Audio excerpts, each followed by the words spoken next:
Aujourd'hui, je vous emmène au cœur de la capitale britannique, dans un lieu pour le moins chargé en histoire et particulièrement lié au Premier Empire, abritant sculptures, tableaux, services en porcelaine, étendards de l'Empire français et même l'épée que portait Napoléon à Waterloo. Nous voici à Apsley House à Hyde Park Corner, en plein Londres, dans la demeure d'Arthur Wellesley, plus connu sous le titre de duc de Wellington. Commandant en chef des armées britanniques, il mena la 7e coalition à la victoire décisive, provoquant l'effondrement de l'Empire français le 18 juin 1815 à la bataille de Waterloo. Il est, à l'instar de Nelson, la figure emblématique et héroïque de la Grande-Bretagne en ce début de 19e siècle.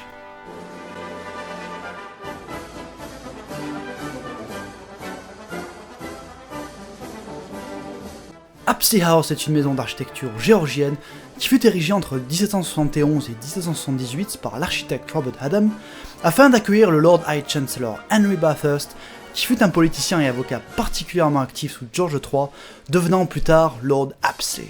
En 1807, le frère aîné de Wellington, revenu d'Inde où il exerçait jusqu'alors la fonction de gouverneur général, achète la maison dans laquelle il emménage avec sa famille.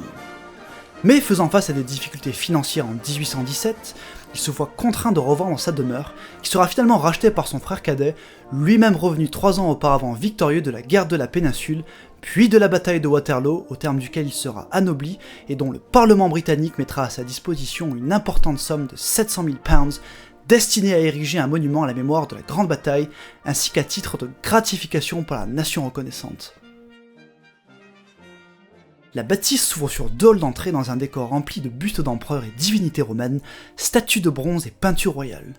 À l'origine servant de vestibule principal conçu par l'architecte Adam, qui l'appela lui-même l'antichambre, cette pièce fait de nos jours office de boutique de souvenirs et d'espace de réception pour les visiteurs. Ce ne sera qu'en 1828 que l'aile gauche deviendra finalement le principal axe d'accueil.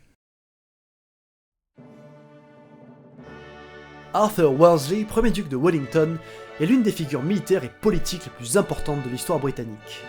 Né à Dublin en Irlande le 1er mai 1769, il est un garçon très réservé dont le futur ne semble a priori pas très prometteur.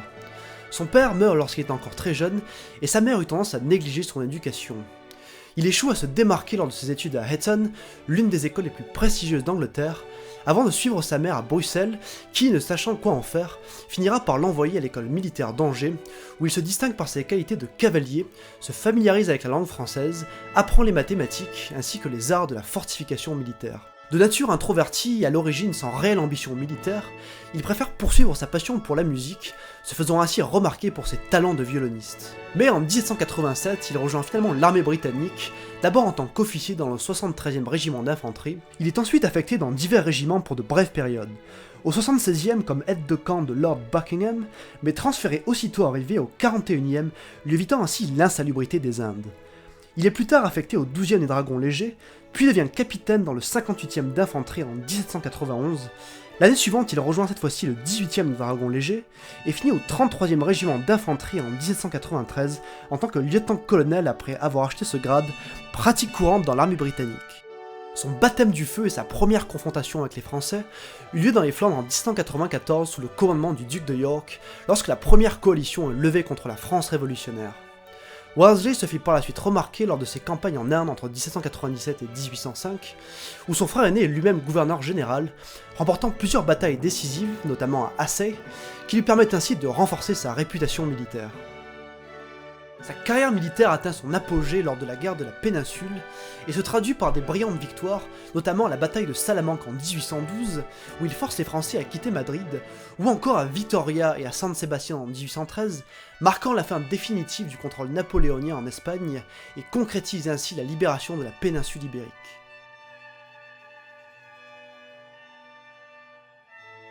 Devenant commandant en chef des armées de la 7e coalition en 1815, il est surtout connu pour sa victoire décisive contre Napoléon à la bataille de Waterloo, mettant ainsi fin à la prépondérance française en Europe. Après ses exploits militaires, Wellington poursuit une carrière politique, devenant ainsi Prime Minister du Royaume-Uni à 2 reprises, une première fois entre 1828 et 1830, et une seconde fois plus brièvement en 1834. Malgré son prestige acquéri lors de ses campagnes militaires, son rôle politique en tant que Prime Minister est très impopulaire, jugé alors trop conservateur pour son temps. Il s'éteint le 14 septembre 1852, laissant un héritage durable à la fois en tant que héros national et grand stratège militaire.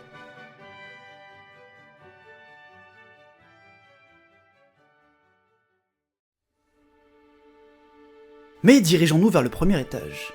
Si une œuvre d'art se distingue particulièrement du reste dans la collection de Wellington, c'est sans aucun doute la colossale statue de marbre de Napoléon en Mars, désarmé et pacificateur, réalisée par le sculpteur vénitien Antonio Canova.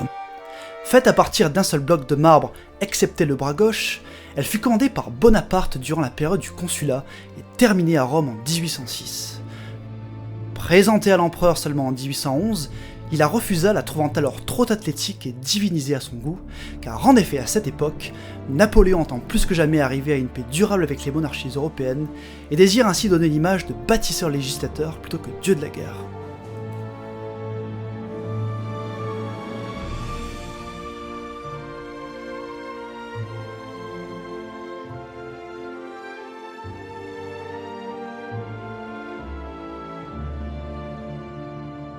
Bien que les escaliers apparaissent dès 1771 d'après les premiers plans de l'architecte Adam, ce magnifique plafond fut en revanche entrepris par Benjamin Dean Wyatt dès 1828, au moment où Wellington, alors devenu Prime Minister, fait agrandir sa prestigieuse demeure.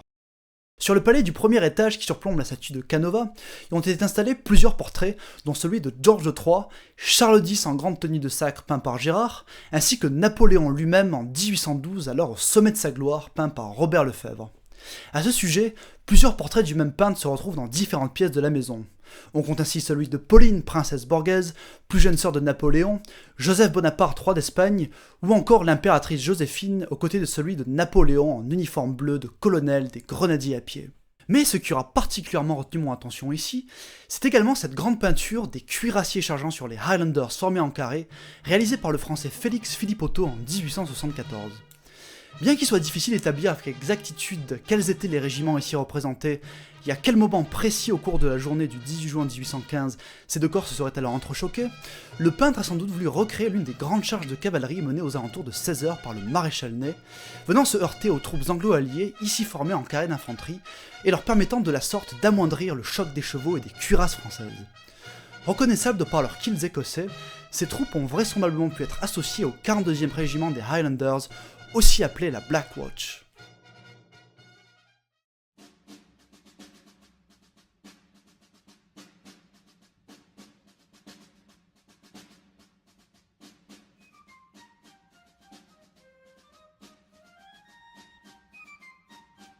Cette pièce, avec ses sièges et tissus distinctifs rayés blanc et rouge, inspirée par le site de la Malmaison, résidence de Joséphine et Bonaparte au nord-ouest de Paris, sert à Wellington de galerie honorifique pour ses officiers et compagnons d'armes. Plusieurs peintures de Sir Thomas Lawrence sont à noter. Wellington lui-même, mais aussi Henry William Paget qui servit sous les ordres du duc pendant la campagne de la péninsule en 1813 et celle de Belgique de juin 1815. Un portrait du lieutenant général Sir Thomas Picton, tué dans l'action le même jour à Waterloo, ainsi que celui du Feldmaréchal Blücher, autre grand vainqueur à Waterloo et figure importante des coalitions, battues à plusieurs reprises par Napoléon lors des guerres contre l'Empire. Pour accompagner ces portraits, Wellington fit l'acquisition de la peinture panoramique de The Battle of Waterloo peinte par Sir William Allen. Lorsque le duc aurait vu le tableau exposé pour la première fois à la Royal Academy, il se serait alors exclamé « Good, not too much smoke ».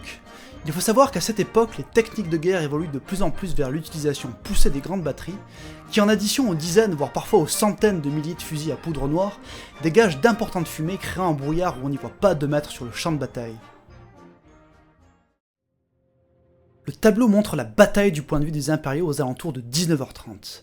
À ce moment précis, Wellington pense que la bataille est finie. Il sait que, sans la jonction de ses troupes avec le plus gros des forces prussiennes, tout est perdu. Donnez-moi la nuit. Ou donnez-moi Blücher. Napoléon, visible à droite du tableau, s'apprête alors à jouer sa carte ultime en faisant donner la garde impériale, espérant ainsi enfoncer le centre anglo-néerlandais et en finir une fois pour toutes avec cette campagne.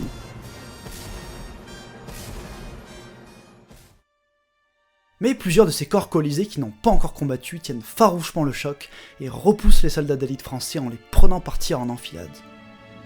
Lorsque les soldats de la garde commencent à reculer, soudain, un vent de panique s'empare des camarades dans les rangs arrière.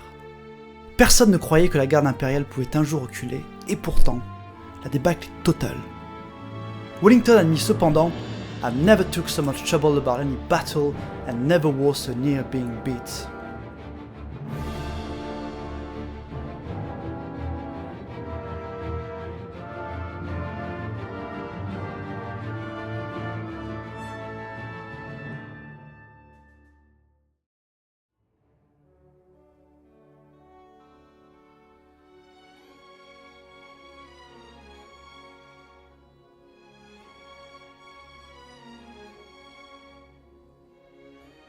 C'est dans cette salle à manger appelée la State Dining Room et destinée à commémorer la grande victoire des monarchies européennes sur la France révolutionnaire et impériale que Wellington tient chaque année entre 1821 et 1828 les Waterloo Banquets, plus tard transférés dans la grande galerie Waterloo, qui fut achevée la même année par l'architecte Benjamin Dean Wyatt. Au centre de la pièce est disposé depuis 1819 un gigantesque service d'argenterie créé par Domingos Antonio de Sequeira, comprenant à l'origine plus de 1000 pièces, et qui fut offerte par le Portuguese Council of Regency à Wellington en 1816, à titre de cadeau pour ses victoires sur Napoléon lors de la guerre de la péninsule qui sévit entre 1808 et 1814.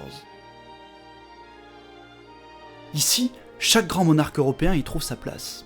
On compte ainsi François Ier d'Autriche, Frédéric Guillaume III de Prusse, le tsar Alexandre Ier, Guillaume Ier de Hollande, George IV, ainsi que Louis XVIII.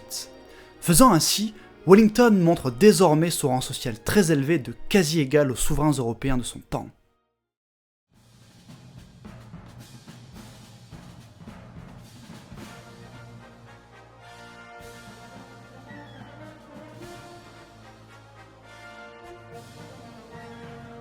C'est donc dès 1830 que les banquets sont finalement transférés dans cette nouvelle galerie splendide, venant alors d'être inaugurée dans l'ouest de la maison. Contrairement au renouveau gréco-romain et égyptien caractéristique du style empire, alors très en vogue à cette même période, ce grand salon est davantage influencé par les styles des Louis XIV, XV et XVI, rappelant ainsi la galerie des glaces du château de Versailles, avec ses grands miroirs longeant les murs de la pièce de près de 28 mètres de long. Deux raisons motivèrent le duc à la création d'une telle pièce. Tout d'abord afin d'impressionner les visites de la famille royale, mais également afin d'agrandir son cercle d'invités pour la grande cérémonie. Il y fit par conséquent installer une table pouvant accueillir jusqu'à 85 hôtes, et élargissant de fait son cercle d'invités à de plus jeunes officiers qui furent également présents à Waterloo. Car en effet, avant ceci, les banquets annuels se déroulant dans la State Dining Room se déroulaient généralement en petits comités et réservés exclusivement à la famille royale, à certains ambassadeurs, ainsi qu'aux plus grands officiers ayant servi sous les ordres de Wellington. Ce salon compte avant tout une remarquable collection de près de 70 peintures, soit environ la moitié des 130 qui furent à l'origine exposées de façon très compacte à la demande du duc, sur des murs jaunes qui furent par la suite retapissés en rouge par son fils après sa mort. Bon nombre de ces peintures sont espagnoles et lui furent offertes par le roi d'Espagne Ferdinand VII en 1816. C'est après la bataille de Vittoria en 1813 que ces tableaux laissés à l'abandon dans les voitures qui transportaient les effectifs personnels du roi Joseph Bonaparte, mis sur le trône d'Espagne par son frère en 1808, sont retrouvés et rapportés à la Spanish Royal Collection. Sans s'attarder sur l'intégralité de la collection, il est tout de même important de noter que celle-ci abrite 5 chefs-d'œuvre, dont le Porteur d'eau de Séville, Deux jeunes à table, Portrait du pape Innocent X par Diego Velázquez, Portrait d'un homme, José Nieto, ainsi que le préféré de Wellington, qui fut L'agonie du Christ dans le jardin, d'Antonio da Correggio. Il fut rapporté par des proches de Wellington que ce dernier gardait la clé de la vitrine en permanence sur lui, et ne l'ouvrait que pour le dépoussiérer lui-même, tellement il y tenait.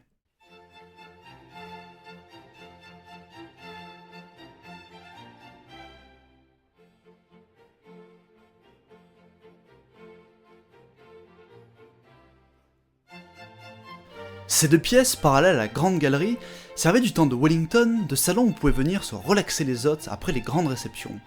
Celle-ci, appelée la Yellow Drawing Room, dont plusieurs des fournitures furent restaurées en 1994, offrait une atmosphère intimiste avec cheminée de marbre, table à écrire, et au centre, le plus vieux piano anglais jamais fabriqué par le luthier Americus Backers et datant de 1772. Le duc le conserva précieusement lorsqu'il a racheté la demeure et était connu pour être un grand amateur de musique. L'autre pièce, la Portico Drawing Room, comprenait avant que la Waterloo Gallery vienne être ajoutée à Apsley House 3 grandes fenêtres faisant face à Hyde Park. Ici encore, les rideaux et tapisseries sont des répliques du revêtement original de la pièce, telle qu'elle fut en 1852 et suppléée par le Victoria and Albert Museum of Decoration. Certains motifs visibles sur le plafond, mais également sur la cheminée où sont représentés Cupidon et Psyché, laissent à penser que ce salon fut du temps de son tout premier propriétaire, davantage destiné à la gente féminine de la maison. Deux grands tableaux dominent la pièce. celui de Wellington à cheval peint par Goya, montré en libérateur d'Espagne 3 semaines après la bataille de Salamanque qui eut lieu le 22 juillet 1812, mais aussi une fidèle représentation du banquet de 1836 tenu dans la galerie Waterloo et faite par William Salter, avec au centre Wellington portant un toast à ses officiers ayant servi sous ses ordres.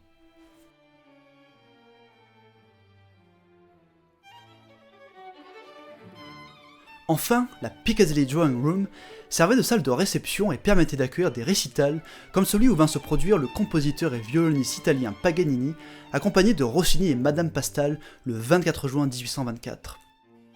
Ce salon, abritant aussi plusieurs peintures, dont la plus intéressante est sans doute The Waterloo Dispatch, illustre des vétérans anglais de la guerre de la péninsule, découvrant avec stupeur le 22 juin 1815 la défaite de Napoléon 4 jours auparavant à la bataille de Waterloo.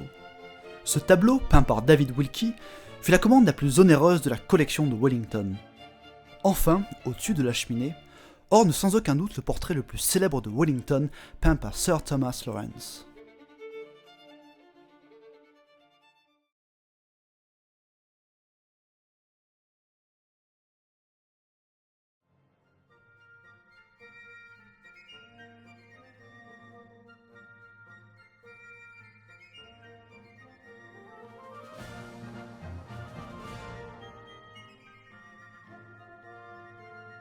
La Wellington Arch est un monument emblématique commémorant la victoire britannique à la bataille de Waterloo en 1815 et honore le duc de Wellington, devenu alors l'un des plus grands héros militaires de la Grande-Bretagne. Conçu par l'architecte et sculpteur Decimus Burton et érigé entre 1827 et 1828, l'arche reflète le style néoclassique avec ses motifs gréco-romains. Surmonté d'une statue équestre de Wellington dès 1846, le monument a vu celle-ci remplacée par le quadrige de la victoire. Une magnifique statue de bronze représentant l'ange de la paix descendant sur un char à 4 chevaux de la Rome antique. La Wellington Arch faisait initialement partie d'un vaste projet urbain initié par George IV, visant à réaménager et à embellir l'ouest de Londres. Sa conception et son emplacement stratégique, aux abords de Buckingham Palace, symbolisent la puissance et la grandeur de la nation britannique. Aujourd'hui, l'Arche est non seulement un point de repère historique, mais également un site touristique abritant régulièrement des expositions en retraçant son histoire, ainsi que celle de la bataille de Waterloo.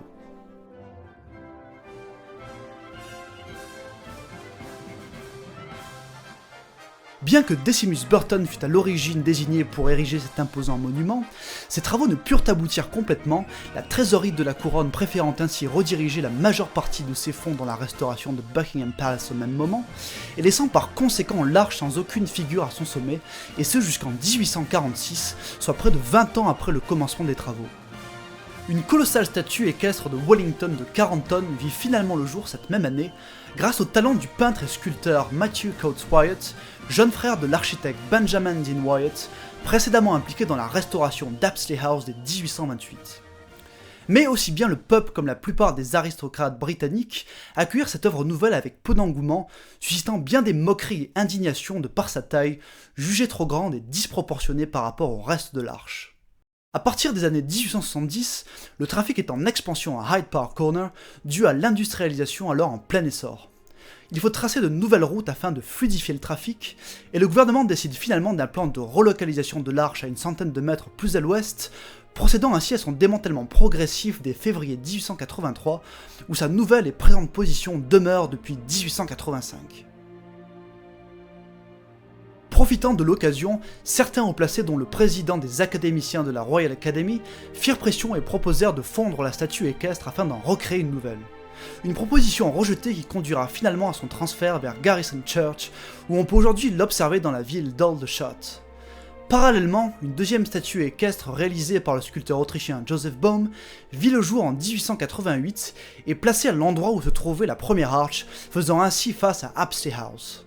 Or, malgré son déplacement et sa reconstruction, l'arche demeure de nouveau sans aucune statue à son sommet.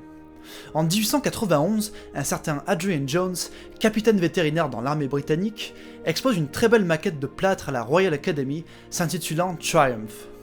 Le prince de Galles, s'apercevant qu'elle coïncide avec les dessins initiaux de Burton, s'enthousiasme pour ce modèle et suggère par conséquent qu'elle devrait être la nouvelle figure destinée à la Wellington Arch. Grâce à la donation de 20 000 pounds du banquier Sir Herbert Stern, Jones put en fin de compte se mettre au travail en 1908 et réaliser la statue de bronze à grande échelle qui ornera finalement, et ce depuis 1912, les hauts de la Wellington Arch.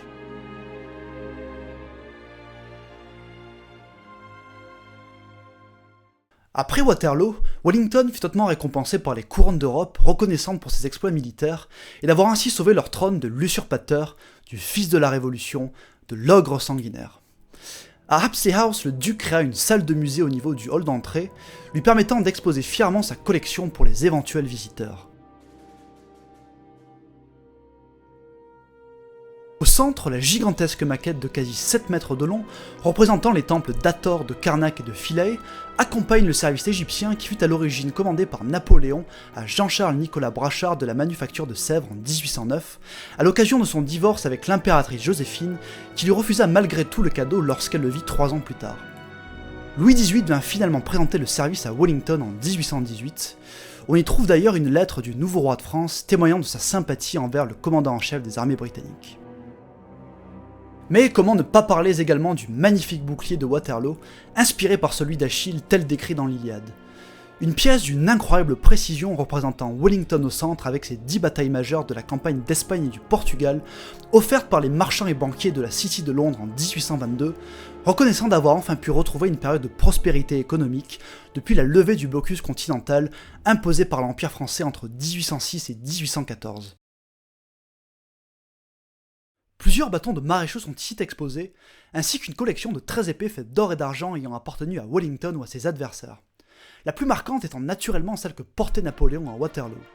Elle aurait alors été laissée à l'abandon dans la berline impériale lorsque les soldats français et l'empereur, pris de panique par le recul soudain de la garde impériale, n'ont d'autre choix que de battre en retraite, fuyant ainsi l'arrivée tardive des Prussiens sur le champ de bataille, venant enfin prêter leur concours aux armées anglo-néerlandaises.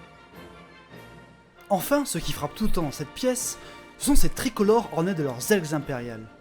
Ils représentent la garde nationale en fonction de leur département d'affectation et étaient présents au Champ de Mai, l'assemblée qui fut tenue le 1er juin 1815 à Paris lors des 100 jours, où Napoléon proclama en présence de la députation de tous les collèges électoraux et des corps d'armée l'acte additionnel aux nouvelles constitutions libérales de l'Empire, autrement dit à la libéralisation du régime.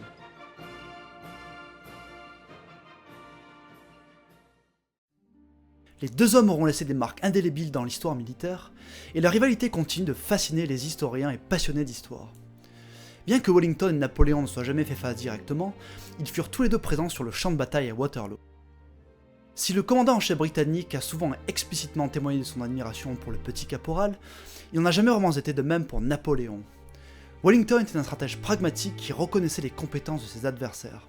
Sa célèbre remarque « J'avais habitude de dire que sa présence sur le champ de bataille faisait une différence de 40 000 hommes » en est l'exemple et souligne l'impact considérable que Napoléon avait sur ses hommes, ainsi que sur la dynamique des batailles, simplement par sa présence. Mais en parlant du dieu de la guerre en termes flatteurs, on peut également s'interroger si Wellington ne cherchait pas quelque part à renforcer sa réputation. Car en effet, battre un adversaire si redouté et respecté rehaussait naturellement et encore plus son propre prestige.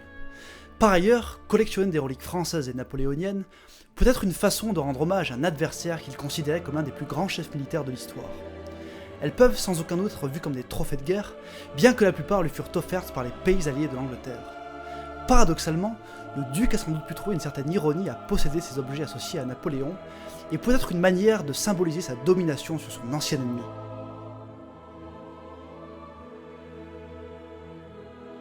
Ainsi, à travers ces artefacts, Apsley House devient plus qu'une simple demeure.